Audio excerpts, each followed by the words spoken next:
Yo, what's good? It's your boy Joe back at y'all again with another video. Now, this is a different video. I'll be doing my 2025 best wrestling matches from this year. If this video gets 10 likes, I will be doing my 2025 wrestling matches that's pissing me off in the next video. With that being said, make sure you guys like and subscribe, and make sure you guys also follow me on TikTok, Twitch, and Instagram. With that being said, let's get straight into the video. For the first match we have is Kenny Omega versus Gabe Kidd at Wrestle Dynasty.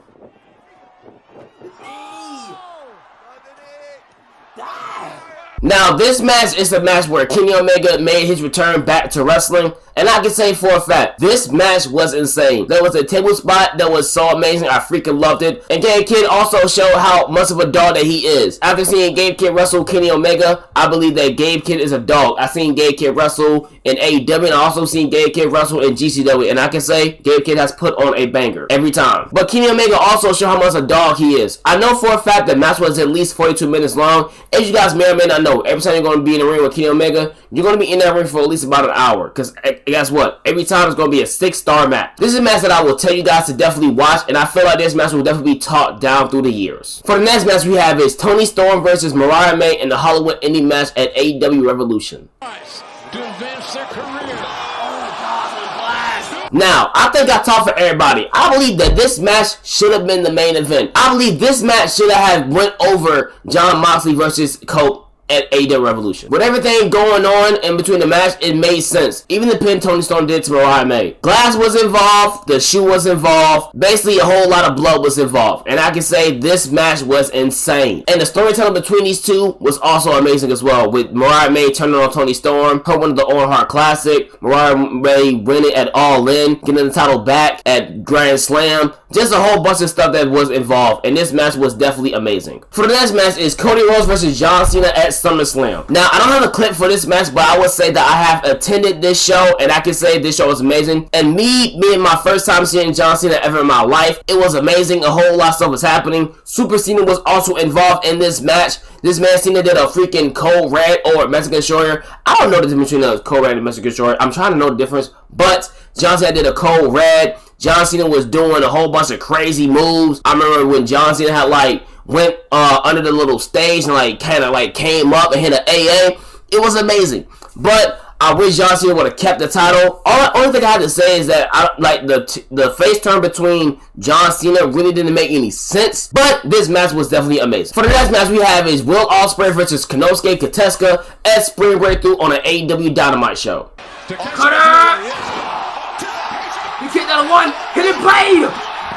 Now, I know it's not the first time that Will Ospreay and Konosuke Takeshita has fought before. I know the first time they fought, I believe, was at AEW Revolution. But I knew for a fact this match was going to be a banger, and it was going to be talked more. I don't think people talk about it as much, but this match is definitely a must-see. This was during WrestleMania week, and I was watching it during my Submania on Twitch. As you guys may or may not know, with Konosuke and Will Ospreay in the match, you're going to see a lot of cool spots, a lot of no-selling. If I'm being honest, I'm a fan of no-selling. A lot of people don't like no-selling, but I think no-selling looks a little bit cool, if I'm being honest. But this match was amazing, and I know this match was also for the Owen Hart tournament, and I know it went to Will Ospreay winning this match and him facing Heyman. And also, Heyman and Will Ospreay also went crazy. So I advise you guys to watch this match, and this match should be talked about more often this year. For the next match we have is the Anarchy in the Arena and AEW Double or Nothing. First stop! If I'm not wrong, I believe that this is the first Anarchy in the Arena match that women was involved in. And I can say Willow and Maria Shafir did a freaking great job of being in this match. And I also know that Gabe Kidd was also involved. If I'm not being mistaken, I believe that WWE had a show on the same day Double or Nothing was also involved. If I'm being fair, I don't like how WWE has been trying to counter AEW a lot. If I'm being honest, I didn't even like it when they tried to counter NXT and a main event show. I don't like how they even try to counter AEW, even though I watch AEW as always. The best part about this match is when they had Kenny Omega tell the sound man to play Let the Bodies Hit the Floor. When they did that, the whole match just became a banger. With them playing Bodies Hit the Floor and also them just going crazy at it. I remember it was one spot where Swerve Strickland was on the little tractor and hit a swerve stomp on somebody. I don't know who it was, but I remember that one spot right there. And I know for a fact that Gabe Kidd was also involved in the match. I believe Mark Briscoe was also involved, but I'm not really sure. But this match was definitely a must see, and also I feel like this is definitely one of AEW's best pay-per-views this year, including All In. For the next match, it's the Women's Triple Threat match at WrestleMania 41 with Io Sky, Bianca Belair, and Rhea Ripley. KOD!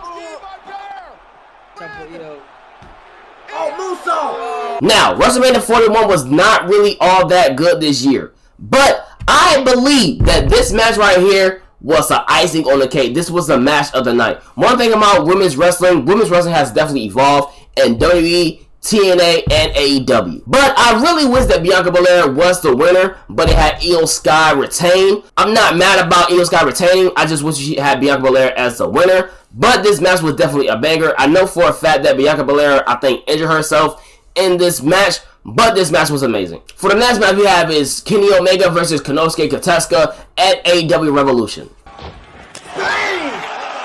Now, I believe that this is Kenny Omega's first match back into AEW, and I believe that Kenny Omega said that he needs to face Konosuke Katesuka to prove himself, to make himself better. And I believe that this match was very long. I believe the match was around like 38 to 48 minutes, I believe. But I know for a fact that Kenny Omega won that match, and this match is definitely a freaking must-see. I believe that the match between Toni Storm and Myra May and Kenny Omega and Konosuke Katesuka was the best matches of all time in this show. I got to see Kenny Omega kick out of Konosuke Katesuka's finisher. That was amazing to see with the no-selling spots. It was a great match overall, but I know for a fact some people was complaining about how long the match was, but me personally, I didn't have a problem to see how long the match was. I feel like if the match is long, at least make sure the match is good enough to really be seen. But this match is a must-see. You guys should watch it as well. For the next match we have is Bandito versus Cesaro for the Ring of Honor Championship at Death Before Dishonor.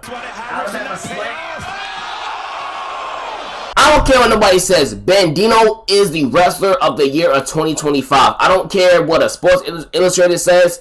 In my opinion, Bandito has been putting on bangers after bangers. I really wish that Bandito was in the C2 this year at AEW, but he's not. But I can say right now, Bandito is the wrestler of the year. Now, if I'm not mistaken, this was probably one of the most longest Ring of Honor matches I have seen, and also this was my first ever Ring of Honor pay-per-view show I've ever watched. I was supposed to watch Bandito versus Konosuke Takeshita, but I was not watching it. I think I was watching GCW at the time. But this match right here showed how good Bandito is, and also showed how good Cesaro is. I think that Cesaro is probably going to go on a Bayface run definitely soon. He's going to leave the Don Callis family for sure.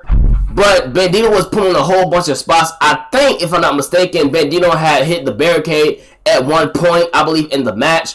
But this match was amazing, and also they even streamed the match on YouTube, so I feel like everybody had a chance to watch this match. If you guys have not watched it, please watch it. The match is a must-see. You will not be disappointed. And look, if you guys don't know who Bandito is, Bandito, he is crazy. I really didn't have a lot of hype about Bandito, but when I seen bro wrestle, I'm like, yo, he is the truth. If I'm being honest, I don't know if I'm pushing it, but I think he could be AEW champion maybe next year.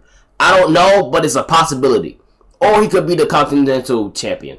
Maybe soon, though. Maybe soon. For the last match we have is Leon Slater versus Rich Swann at TNA Turning Point. Oh! Now look, the youngest in charge and Rich Swann in the match, I knew that this match was going to go crazy. And I think this was definitely the match of the night. TNA Turning Point wasn't really that good of a pay-per-view, but Leon Slater and Rich Swann in the match made the show really better. I really do have a feeling that Leon Slater will probably be TNA champion next year in 2026, and maybe be able to defend me for the NXT title at New Year's Evil. I believe that it was one spot that I thought that Leon Slater was injured because he had hit himself on the steel steps, I believe. But when I say Leon Slater can definitely sell, that man can sell. But Leon Slater also did retain in this match and show how good of a champion that he is as the X Division champion. I am really excited to see what Leon Slater will be doing next year, and also to see what Rich Swann could be doing next year as well. I think that Rich Swann will probably be X Division champion very soon. He is a former X Division champion and also a former TNA champion. Because as you guys may or may not know, Rich Swann and AJ Francis has split up, so Rich Swann will probably be going on his single run very soon. And for my honorable mentions, I have Atticus Cogar versus Fuego del Sol at GCW Georgiana Spring Break 9. And Otis handing something to Atticus. He's got the taser! Oh my god! No way! Utilizing the He taser just tased him! Fuego del Sol! The same taser he used in his GCW return, saving his GCW career! Oh my gosh! Trash can! Cover! Oh my God. And that is... Now, this is my first time watching the GCW Collective. I didn't watch every single one, but I am definitely planning to watch every single Collective definitely next year. But I can say that for this match right here, Atticus Coke and Fuego del Sol definitely stole the match. So the thing between this match was whoever lost the match leave GCW. Now I know for a fact that Sam Stackhouse was involved, and also Atticus' brother Otis Coker was also involved in this match. It was a lot of crazy spots that happened in this match, but I think that what did it for me was when that Fuego del Sol took his mask off as well, and also took his boots off. But it also played a better role as well for Fuego del Sol, because now he goes by the name of KJ Orso, and is also doing very well in GCW, and also has a match against George Janela at the New Year's show on Wednesday at GCW. So you guys are not into the indie scene. I feel like you guys should get into the indie scene, because I feel like GCW has a lot of good matches, and I am really excited for the Collective next year. And for my last honorable mention, I have what I call the GCW Match of the Year. I have YDMP and Marcus Mathers versus Miyu Masta, Megan Bain, and also Billy Starks. Let's go! Billy Starks, step up over the... That's gotta be it. They're not done. Big pickup. Power That's it. Full extension on the sit out. Oh, Miyu! Striking. Oh, goodness. Wait a minute. What's this? What was that? What? Now, this match was definitely a women's versus men's type match. And what I can say, intergender matching is definitely where it's at. I feel like in wrestling, we need intergender matches. I feel like it would go crazy. Like, imagine Rhea Ripley versus Dominic Mysterio. That might be 5 stars. I really don't know. It could be. It really could be. I believe that this match was 22 minutes long, and I would say that this match was definitely a must-see. It was one spot that Megan Bay did that looked like a Poison Rana, but it wasn't a Poison Rama. But it was a move that, like, I don't even know what it's called. I don't know what it's called, but it was a nice little move. But look, one thing I can say about Megan Bain is a beast. Now, I do have the video up on my YouTube channel. I will most likely post a link in the description, but this match is a must-see. And also, I can say Alec Price, Jordan Oliver, and Marcus Mathers will be the next up wrestlers next year. I can either say also about Miyu and also Billy. I don't know if people really know Billy like that, but Billy is also in AEW, but she's mostly in Ring of Honor. I believe she's like mostly side by side with Athena. I don't know if it's happening right. I don't know if they like are still together or they're split up. I don't really know. I have no idea. But I think everybody should know who Megan Bain is, because she is also in AEW. So you guys should definitely watch that match. I hope you guys enjoyed the video. Now, if this video gets 10 likes, I'll be doing wrestling matches that piss me off. Now, look, I have a feeling if I do this video for wrestling matches that piss me off, that video gonna be like a whole hour long, because I have a lot to say. I'm gonna choose maybe 10 matches that have happened this year, and I will talk about how bad the match was to me. I hope you guys enjoyed the video. Make sure you guys like and subscribe, and make sure you guys also follow me on all of my socials. I will see you guys in the next one.